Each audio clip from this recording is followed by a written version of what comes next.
بسم الله الرحمن الرحيم، والصلاة والسلام على أشرف المرسلين. السلام عليكم ورحمة الله. نكمل مع مجموعة تعريف الدالة الصماء. السؤال المطروح: أي مجموعة تعريف كل دالة مما يلي: اف اكس تساوي جذر ربيعي اكس ناقص 3. مثال ثاني: اف اكس تساوي اكس ناقص 1 قسمة جذر ربيعي اكس ناقص 3.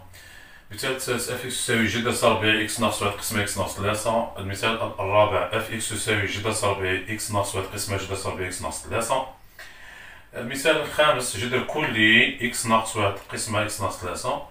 مثال السادس: اف اكس تساوي جذر اكس ناقص 1 جمع اكس ناقص 3، أو من هادو عندهم نفس مجموعة التعريف، أو جذر اكس ناقص 1 ناقص جذر اكس ناقص 3. خطيتهم مع بعضهم باسكو عندهم نفس مجموعة التعريف. المثال السابع: جذر اكس ناقص 1 ضرب جذر اكس ناقص 3. مثال 8: جذر كلي اكس ناقص 1 ضرب اكس ناقص 3. ختاما: اف اكس تساوي جذر ربيع اكس مربع ناقص 1 جميع الحالات المتعلقة بالدوال الصماء. ركزوا معايا مليح يا جماعة، كاينين الأمثلة اللي فيهم لي بياج، وهنا ما تحفظوناش وما تخلطش الأمور. كاين أمثلة تشابه أكيد راح نتغلطو فيهم، وركزوا معانا وسمعوا شنو نصيوكم. الحل: ها يا جماعة تذكر، فكرونا بحال مجموعة التعريف، مجموعة التعريف تاع دالة صماء. واش قلنا يا جماعة؟ حنا قلنا الحصة اللي فاتت، قلنا مجموعة تعريف جذر اف دو اكس ما هي لغة الجذر؟ الجذر اللغة تاعو هي أكبر أو تساوي. كي نقول أنا هنا جذر هذا اف اكس هذا معرف، وكتاه معرف لما ما داخل جذر اف اكس أكبر أو يساوي ماذا؟ صفر. لما اف اكس أكبر أو يساوي صفر. هذا واش تحتاج؟ ها زيد فكرنا بلغة الكسر، باسكو كاين أمثلة فيها كسور. ما هي لغة الكسر؟ كي نقول 1 قسمة مثلا اف اكس، لغة الكسر يا جماعة، أو قلنا المقام لا يساوي.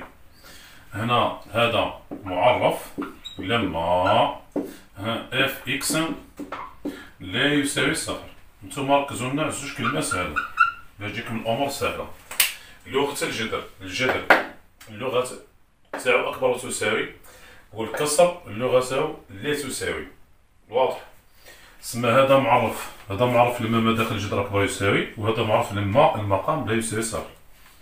ها يا جماعة نبداو بالمثال الأول. المثال الأول: اف اكس تساوي جذر ربيعي اكس ناقص 3. دوك هذا يا جماعة باه يكون معرف، شوف لهنا لازم ما داخل الجذر أكبر يساوي صفر. والله بتعبير آخر كنت تخدم بالفكرة هذه هنا في بلاصة الدائرة هذه، اسكو تساعدك كون تكون الدائرة في بلاصة الدائرة حاجة سالبة؟ متساعدنيش، تساعدني كون تكون حاجة موجبة ولا معدومة، يعني رقم موجب ولا معدوم. هذا ما كان. دوك انت او الشرط اللي راح تكتبو في السطر الاول هذاك هو كلش، كون تغلط في الشرط راح كلش. اذا هنا دي اف ماذا تساوي؟ هي اكس حيث اكس ينتمي الى ار، و ما داخل الجذر، ما تكتبليش الجذر، هو اللي فيه نص هو اللي يقلق، الجذر ما يقلقش. اكس ناقص 3 أكبر يساوي ماذا؟ صفر. صاي سي بون. دوك كيما تحل المتراجحة ننقلو ناقص 3 للطرف الثاني. كي تنقل هذا الطرف الثاني ماذا نجد؟ اكس حيث اكس ينتمي الى ار، و اكس أكبر يساوي ماذا؟ 3. فوالا. اكس ينتمي الى ار بمعنى ناقص ما لا نهاية زائد ما لا نهاية.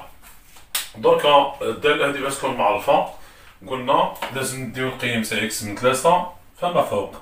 3 يا جماعة مادام عندك تساوي قررناها بالثلاثي الأول، المجال يجي مغلق جهة 3. تسمى مجموعة التعريف قالت لك لازم تدي من 3 تروح منا اتجاه نحو اليمين. تسمى هذا كامل يساعدنا، هذا بكل ما يساعدش، هذا بكل حال. ها ما معناه؟ مع سعدي اف ماذا تساوي؟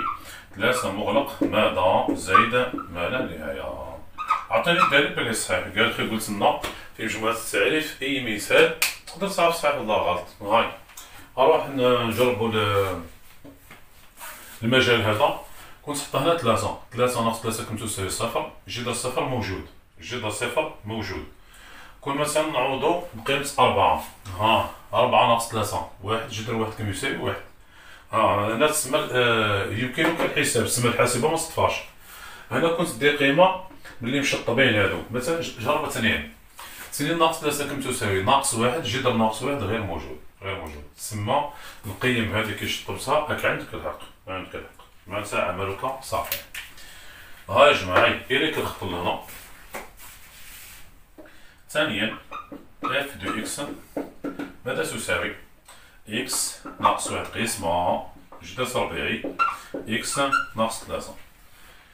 هاي شوف لهنا ركزنا على الدائرة هذه، يعني المقدار الموجود داخل الدائرة. هيا جاوبني، أنا سألت تجاوب، يعني كنت تحط الشرط هذا صحيح خلاص كل شرط يجيك صحيح. اسكو تساعدك هنا في بلاصة الدائرة يكون يجي رقم سالب متساعدنيش، الجذر ميقبلوش، الجذر حاجة سالبة الطفال الحاسبة. اسكو يساعدك الصفر، الجذر صفر هو نورمال وكاين موجود، أو بصح الكسر ميقبلكش، باش تقسملو على حاجة معدومة ميقبلهاش، تسمى السالب منقبلوش، المعدومة اللي منقبلوش. ها واش هو الحاجة اللي تساعدني يكون جات في بلاصة الدائرة رقم موجب. الكسيبة هذه يا جماعة هي كلش، هي مجموعة التعريف، يعني قلت لك كون تعرض في الشرط هذا الأول راح كلش.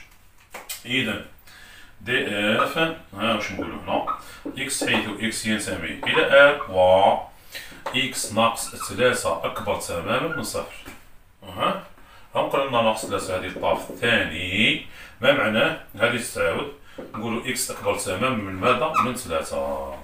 شوف معايا اكس ينتمي لار معناتها السهم كاملة ناقص ما لا نهاية زائد ما لا نهاية. هنا نديو القيم من 3 فما فوق، 3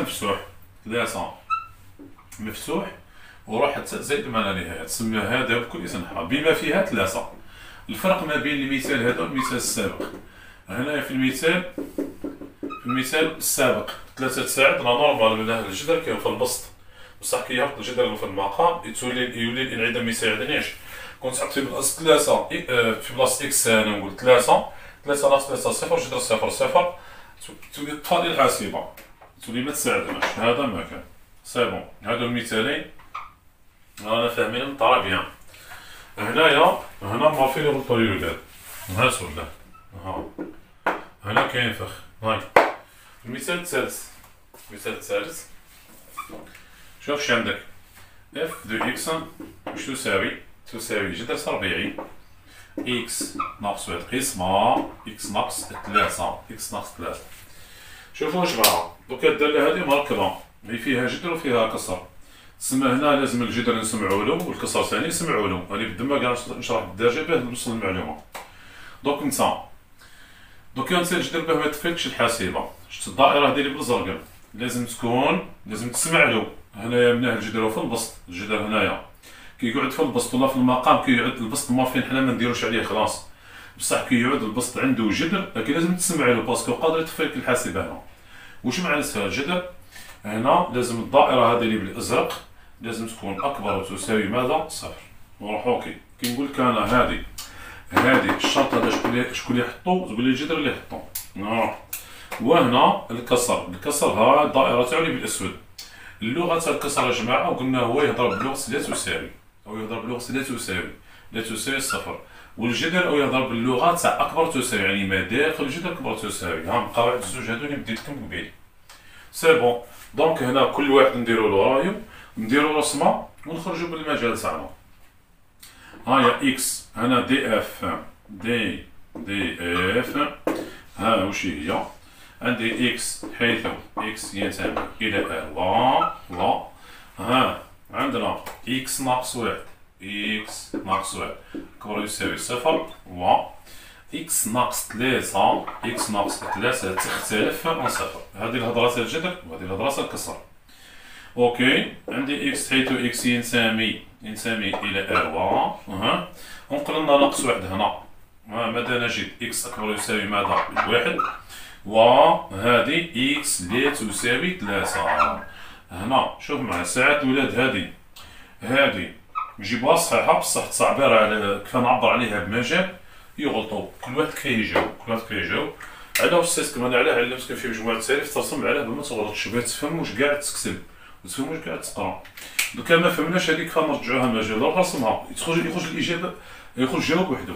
شوف معايا هنا عندك اكس ينتمي الان ناقص ما زائد ما لا نهاية، داكور راني معاك. هذه اكس تنتمي الان معناتها السهم كامله هي هذيك هي. دونك نسال لهنا الجذر قال لك انا باه ما نطفيكش الحاسبه، او لازم تسدي القيم من واحد وتروح هاك تروح لليمنى دير لورايا. ها راح نديرو لورايا واحد وروح تا نزيد مالنا سما هذا بكل ما كانش. سما هادي هي الهضره تاع الجذر رجع لها رسمه روح اوكي. هو الكسر ثاني ولازم كدير لورايا. الكسر قال لك انا لازم تنحي لي ثلاثه انت في طريقه نحيها. سما ثلاثه حذفها. ها نحذف ثلاثه سما كل وحده اللي درت لورايا. قول لي واش خليه صبر واش بقى هنا. ها واش بقى لي من واحد ثلاثة زيد له ثلاثة زيد مالنا يخرج الجواب وحده.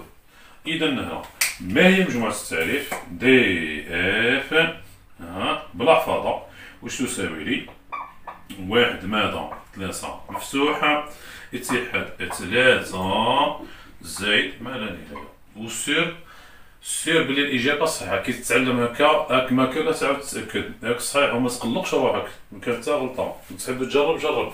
هيا مثلا نعطينا قيمة هنا تنتمي للمجال هذا. ها سنين عندي سنين ناقص واحد. ها واحد جذر واحد هاي صحيحة. هنا المقام ما عندوش مشكل عنده مشكل غير مع ثلاثة.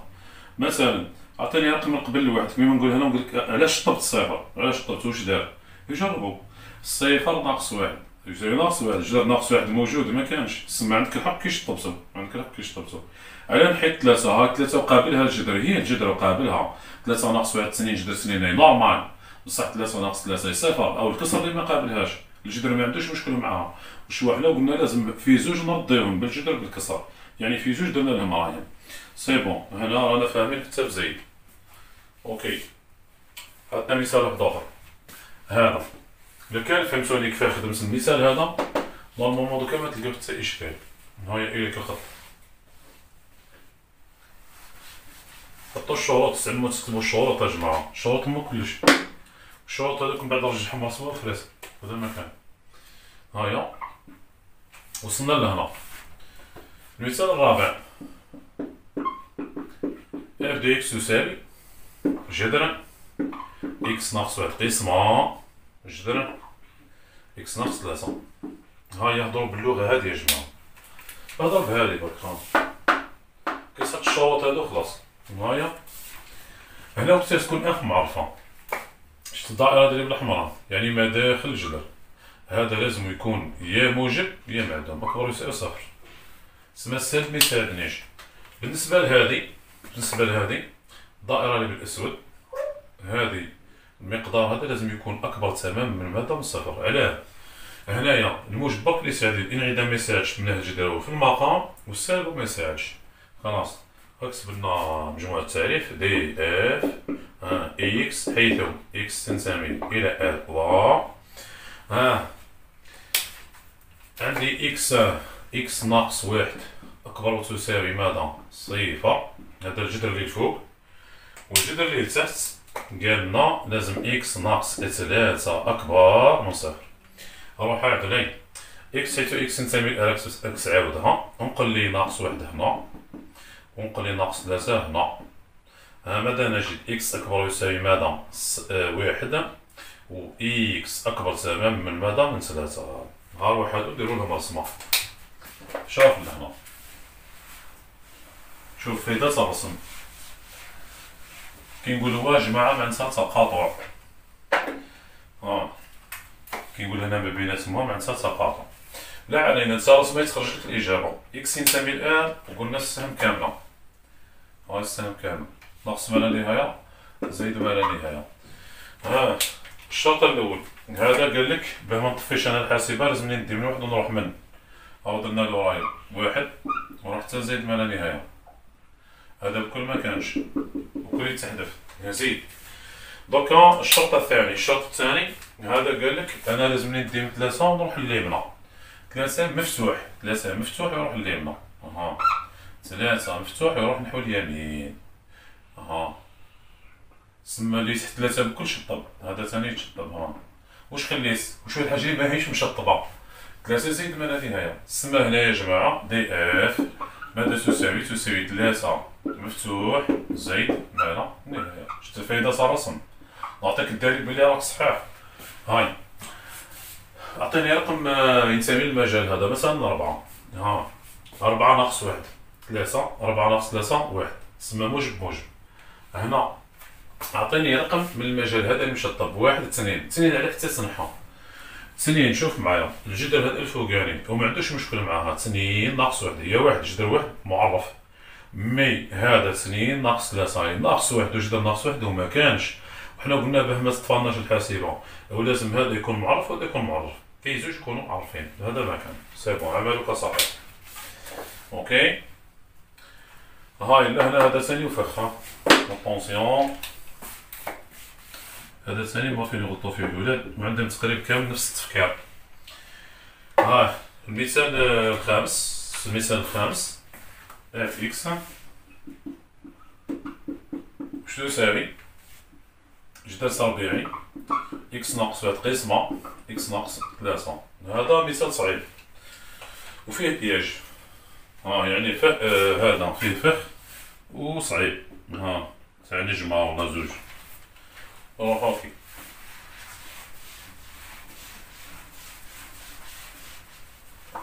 ركز شوف لهنا حذاري. هنا الولاد كاملة بدون استثناء ديما يقولوا لي نفصلوا نقولوا لي جدر أ على بي تساوي جدر أ على جدر بي، يعني يقولوا لي المثال هذا يشبه لهذا، تسمى تخرج نفس مجموعة التعريف. هذه الإجابة جماعة راهي كارثة. حذاري نتوما حافظين طلعتو من كاترياماني حافظين القانون هذا. حنا هنا جدر أ وقرينا في الجذور ونهتص المعلومة هذه. جدر أ على بي تساوي صح هي جدر أ على جدر بي. يعني معاك بصح بشرط بشرط نتوما الشروط هذوك ما ديروش عليهم تحفظوا برك. بشرط واش هو الأ والبي موجبان، أ وبي موجبان. شوف معايا شوف بعينك هنا كي نقول لك هاك جدر 16 تقسيم 9 تساوي جدر 16 تقسيم جدر 9. جدر 16 كم تساوي 4 وجدر 9 كم تساوي 3. هذه عادي. حذر شوف معايا كنت تفصل هنا الجدر دوك انا نديك العمليه نورمال. جدر ناقص 16 قسمة جدر ناقص 9.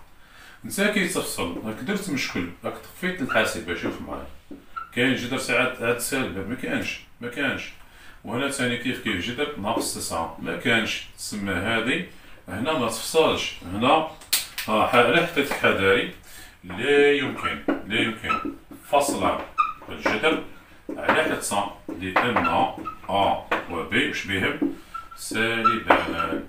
هذه هي تسمى هذه حطها مليح في مخك. نروحو فهمنا الملاحظة. هي وكيف نديرو هنا كي نعودو ما نفصلوش وكا غنديرو نهضر باللغة اللي علمتها لك. شوف معايا نتا واش كاين داخل الجدر. كاين هذاك الدائرة ديالي بكحل هذه كامل لازم تكون أكبر وتساوي ماذا؟ 0 صح. هذه كي نقول لك الدائرة اللي بالأسود أكبر تساوي 0 أكبر تساوي 0. الهضرة هذه تاع من؟ تاع الجدر هو اللي حطها. والمقام لا يساوي 0. شفت هذه الدائرة بالأزرق هذه ما تساويش 0 تساوي 0. تسمى هذه الكتابة شكون اللي يكتبها؟ الكسر اللي قال. تسمى شغل الجدر درنا لورايو والكسر ثاني درنا لورايو. بصح كيفاه نكمل؟ مكاين مشكلة كيفاه نكمل. لذلك نزيد نعطيك الخطأ الثاني تاع الولاد.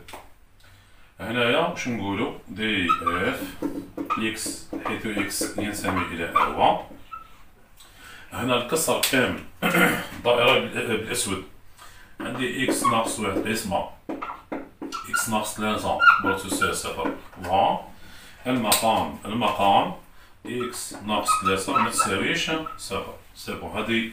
هذا الجدر اللي قال وهنا الكسر اللي قال. درك يا جماعة هنا وكسيه يكون الكسر موجب. نعطيك الإجابات تاع أغلبية التلاميذ. هنا مارفين يقولوا لي لازم هذا موجب وهذا موجب. تسمى موجب على الموجب. داكور. هنايا راك نسيت حالة قادر ثاني يكون هذا سالب وهذا سالب. تسمى السالب على السالب ثاني يمشي يبدلنا موجب. دونك نتا هذه أحسن طريقة نتا هنا لمعرفة إشارة إشارة الكسرة استعن بجدول. استعن بجدول إشارة. دير جدول إشارة. هذا مكان. شوف هنا. ها. ركز.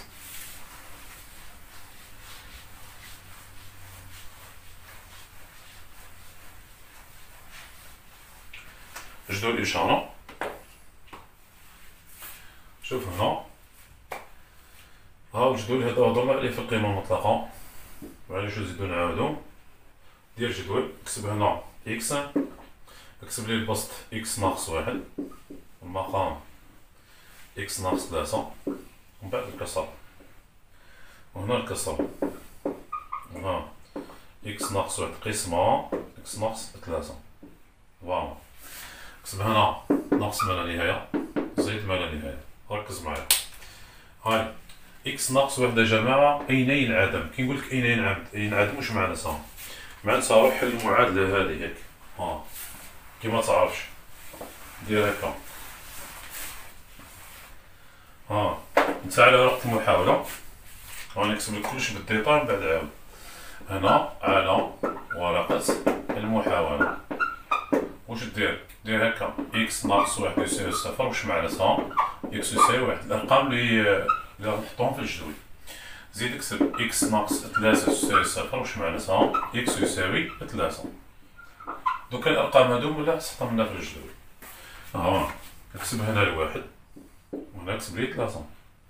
كل واحد قول لي واش لي دار. الواحد يا جماعة الواحد لما إكس يساوي واحد. هنا راح تلقاه واحد ناقص واحد تساوي صفر. تسمى لما إكس يساوي واحد متحفظ حتى حاجة. واحد يعدم البسط. دير دائرة هنا. لما إكس يساوي واحد يتعدم هذا. وكي يتعدم البسط واش راح يصير الكسر؟ يتعدم. بيان. أوكي. ولما إكس شوف معايا. ولما إكس يساوي ثلاثة واش راح يصير؟ يتعدم المقام. وكي يتعدم المقام واش راح يصير الكسر؟ يتهشر. يتهشر الكسر. يتهشر الكسر. هذاك الإشارة يا جماعة. إشارة. هنا عندي معامل إكس تاعي هنا واش بيه؟ موجب. هذا موجب. الإشارة كيفاش تكون وحدة بوحدة عكس نفس يعني بالدرجة وحدة بوحدة. مادام هنا موجب وراها واش تجي؟ إشارة سالبة.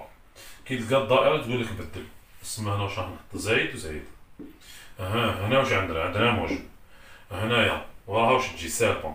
الخط ما يهضرش معاك خلاص الدائرة تقول لك بدل. هنا عندي ناقص وورا الدائرة واش نحط زايد. سي بون. ومن بعد واش هنا الإشارة الكسر. إشارة الكسر ناقص في الناقص. ماذا تساوي زايد. زايد في الناقص واش تساوي ناقص. والزايد في الزايد واش تساوي؟ زايد. تساوي زايد. عاود. قلنا لما إكس يساوي واحد يتعدم البسط. كي يتعدم البسط يا جماعة واش إشارة الكسر؟ يتعدم. ولما إكس يساوي ثلاثة يتعدم المقام. كي يتعدم هذا التهشيرة هادي واش تعني؟ قيمة ممنوعة. يعني تهشيرة فيها مجهول للتفاصيل الحاسبة. تفهمها هكا. سي بون. إشارة على الكسر. إشارة على البسط. مادام هنا موجب تجي واحدة بواحدة. هنا موجب هنا جي سالب. كي تلقى الانعدام بدل زايد زايد. هنا عندي موجب. هنا واش راح تكون؟ سالب. الخط ما يقولكش بدل سالب. من بعد كي تلقى الدائرة تقول لك بدل. موجب ناقص والناقص زايد. زايد في الناقص ناقص. زايد في الزايد زايد. دوكا نتا واش هو الشرط على خدمت الخدمة هذه كامل. أنا نحوس من بلاصة الكسر أكبر أو يساوي صفر. أكبر أو يساوي صفر. حدد لي الطالب تاعي كاين ولا مكانش؟ كاين. ها أكبر. هاي أكبر. وهاي تساوي. وهاي أكبر. وإكس قالك ما تساويش ثلاثة. هو نحا الجدول. ها تهشارة. هو نحا هادي جا الجدول. إذا هنا ما هي مجموعة التعريف دي إف تساوي.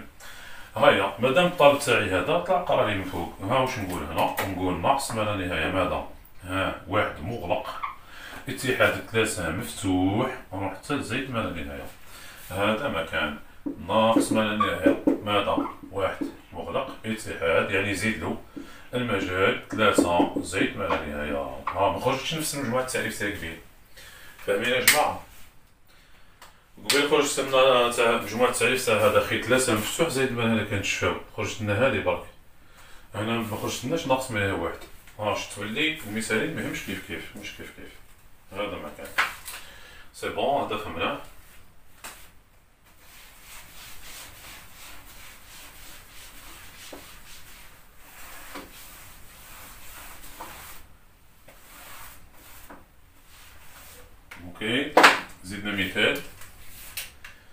مثال 600 ها مثال 6 عندي اف دو اكس ماذا تساوي جذر اكس ناقص واحد زائد جذر اكس ناقص 3. قلنا هنا تكون زايد ولا تكون ناقص كيف عندنا نفس مجموعة التعريف ميم تا الضرب. شفت المثالين هادو ميم المثال السابع كيف هادو نقدرو نلموهم 6 و 7 6 و 7 عندنا نفس مجموعة التعريف، يعني هنا تقسم ما بيناتهم زايد ولا ناقص ولا ضرب عندنا نفس مجموعة التعريف. ها واش نكتبو هنا نقول دي اف هي اكس حيث اكس ينتمي الى ار و هذا لازم يكون معرف. ها اكس ناقص واحد اكبر يساوي صفر و هذا لازم يكون معرف. اكس ناقص 3 اكبر يساوي ماذا صفر. ها واش معناتها ها واش نقول هنا اكس حيث اكس ينتمي الى ار و عندي اكس اكبر يساوي ماذا واحد وعندي هنا اكس اكبر يساوي ماذا 3 اكس اكبر يساوي 3. ها يا جماعة ها واحد ديالنا رسمة ركز عندي ناقص ما لا نهاية زائد ما لا نهاية. هذا يدير قيم من واحد يروح لليمنى عندي واحد زائد ما لا نهاية واحد زائد ما لا نهاية هذا بكل ما كانش نزيد والاخر قالك ندي من 3 ونروح لليمنى 3 زائد ما لا نهاية 3 زائد ما لا نهاية هذا بكل ما كانش هذا كامل ما كانش. ها واش بقى واش هو الحاجة اللي ماهيش مشطبة 3 زائد ما لا نهاية. إذا دي اف تساوي 3 زائد ما لا نهاية. سي بون عطيني الدليل باللي صحيح نروح عوض مثلا 4 كون تعوض 4 ناقص 1 هاي موجبة 4 ناقص 3 موجبة وكون مثلا نعوضو باثنين 2 ناقص 1 هنا هاي موجبة عادي بصح هذا ما قابلهاش 2 ناقص 3 ناقص 1 جذر ناقص 1 غير معرف تسمى عملك صحيح. هنا تكتب زايد بيناتهم ولا ناقص ولا ضرب المهم خلي العبارة كيما هكا ما تبدلش فيها. مجموعة التعريف أي تبقى هكا بعد تاع مجموعة التعريف تاع مجموع دالتين مجموع جذرين ولا فرق ولا جداء جذرين كيف تلقى نفس النتيجة. شوف هنا في المثال 8 المثال 8 ثاني نفس الملاحظة اللي ديت قبيل شفت هنا أخي قلت خير ما تفصلش في الجداء ثاني كيف كون تفصلك راح دير مشكل وقادر يكون هذا سالب وهذا سالب خي السالب بالسالب يا جماعة السالب بالسالب خي موجب بصح كون تفصلك راه دير مشكل لروحك تسمى هذا يتخدم هكا بعد ما تبدلش في العبارة. أنا نحط عليها حذاري باش تجي الخدمة مسخونة. المثال 8 اف دو اكس جذر تربيعي اكس ناقص 1 في اكس ناقص 3 بيان. حذاري شوفوا معنا يا جماعة جذر هذه ثاني قريتوها في الكاتريام وقريتوها في البريمير. جذر ا في بي هو جذر ا في جذر بي يعني معاك بصح بشرط فهم القوانين بشرط لازم ا و بي موجبان. ونعطيك أمثلة جذر 9 في 16 يساوي جذر 9 في جذر 16 واش يساوي لي 3 في 4 يساوي 12. حذاري على جال هذي جذر 9 جذر ناقص 9 في ناقص 16 أي ما تساويش جذر ناقص 9 في جذر ناقص 16 كاع تشوف بعينك هكا تسمى يطفات الكالكولاتريس ما كاينش جذر عدد سالب ما كانش ولا ما تفصلش الجذر كيعودوا لعددا سالبان. هذا القوانين تفهموها جماعة بشروطها ماشي تحفظ برك هكاك. نروح اوكي وفهمنا. هاي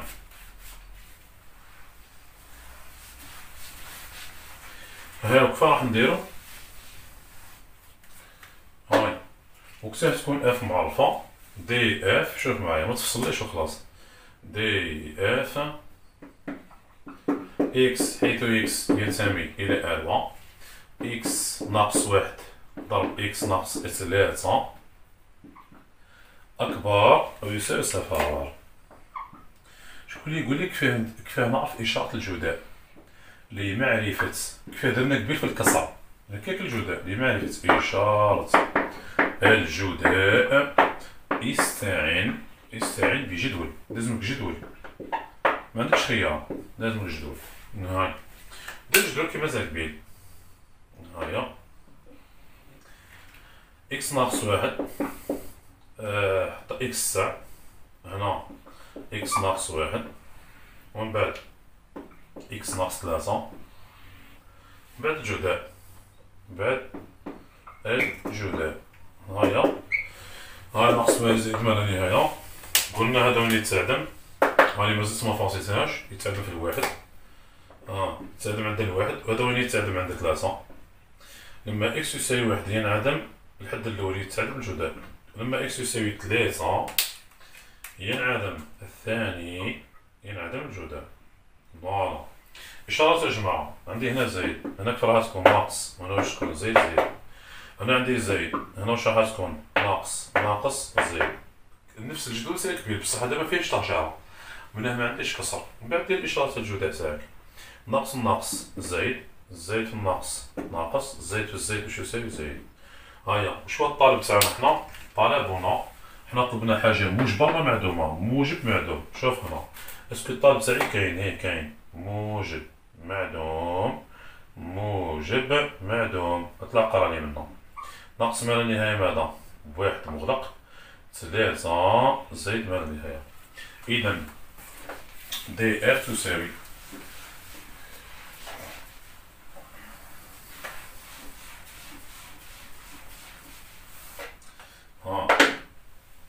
دي إف ماذا تساوي؟ ناقص ما لا نهاية، واحد اتحاد ثلاثة زايد ما لا نهاية. سي بون، هذه هي مجموعة التعريف. ختاما هاهي هنا جماعة إليك الخط، هذا المثال يشبه هذا، يشبه له. هاي مثال التاسع، اف دو اكس تساوي جدول تربيعي اكس مربع ناقص واحد. اكس مربع ناقص واحد يا جماعة لازمك ترجعها جداء، هنا هذه لازم تحولها لجداء من بعد في الحل. لا علينا، حطنا سا مجموعة التعريف دي اف، واش نقولو؟ اكس حيث اكس ينتمي ل و اكس مربع ناقص واحد كوريسير صفر. خي لغة الجدل هكا، هذا لازم يكون كوريسير صفر. اوكي، كيف واش نقول؟ اكس حيث اكس ينتمي الى ال و هذيك فين نكتبوها؟ اكس ناقص واحد في اكس زائد واحد كوريسير صفر. تسمى هذه ما بداناش معدولة برك، رجعناها حنا جداء. شوفوا يا جماعة قاعدة لحل متراجحة درجة ثانية، حولها إلى جداء ثم استعين بجدول. دونك نقول لولادنا المتراجحة درجة ثانية، لحل متراجحة درجة ثانية، واش دير نتا؟ لازم تحولها إلى جداء، حولها إلى جداء، ومن بعد استعين بجدول. ما في هذه بكل نلخصها لهم في 3 جيم باهي تنظموا متراجحة الجيم الأولى، حولها لجداء، ومن بعد استعين بجدول، تسمى 3 جيم. من بعد نتا الخطوات نثبتهم لك في ذهنك، متراجحة درجة ثانية، حولها لجداء، استعين بجدول، باه نتا تنظم. هاي دوكا حنا حولناها لجداء، دوكا استعين بجدول ومدلنا واش نحتاجو بالسلام. هاي الجدول تاعنا، عندي قيم اكس ناقص واحد، ومن بعد اكس زائد واحد، ومن بعد الجداء. هذا ما كان، هذا أين ينعدم؟ ناقص ما يزيد ما لا نهاية، يعني حل المعادلة اكس ناقص واحد تساوي صفر، هضرنا فيها قبيل، تساوي صفر ماشي مع ناقصها، اكس يساوي واحد، هنا تكتب لي الواحد تاعي، و اكس زائد واحد حطها تساوي صفر، واش مع ناقصها؟ اكس تساوي ناقص واحد، نكتب ناقص واحد. ناقص واحد يعدم الثاني يعدم الجداء، والواحد يعدم الأول يعدم الجداء. بيان، إشارة كيف تكون عكس نفس وحدة بوحدة. هنا عندي زايد، هنا ناقص زايد، هنا عندي زايد، هنا واش تكون؟ ناقص زايد عكس نفس وحدة بوحدة. هنا موجب، هادي تكون سالبة كامل، كي تلقى الدائرة بدل، هنا موجبة، هذا سالب، كي تلقى الدائرة بدل، ليش 100 خانة تحطها زايد، هذا ما كان. إذا ناقص زايد، ناقص زايد، ناقص زايد في الزايد تساوي زايد. هاتنا واش نحتاجو حنا؟ طلبنا، حنا الطالب تاعنا، طلبنا طلبنا حاجة موجبة ولا معدومة. إكس ناقص واحد في إكس زائد واحد أكبر أو يساوي صفر. أكبر أو يساوي صفر. الطالب تاعي اسكو كاين؟ إيه كاين. هنا عندي موجب، نديو الإشارة هادي ونديو الانعدام.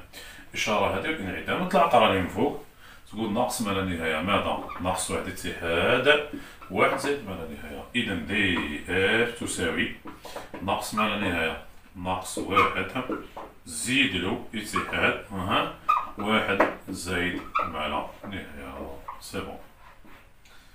سي بون الجماعة، هاو درنا مجموعة تعريف تاع جميع الدوال دون استثناء. كتبتو المعلومات اللي عنده أي مشكلة راكم عندكم الصفحة بعث فيها الأسئلة وعندك رقم الهاتف تقدر تتصل. وفي أمان الله. السلام عليكم ورحمة الله.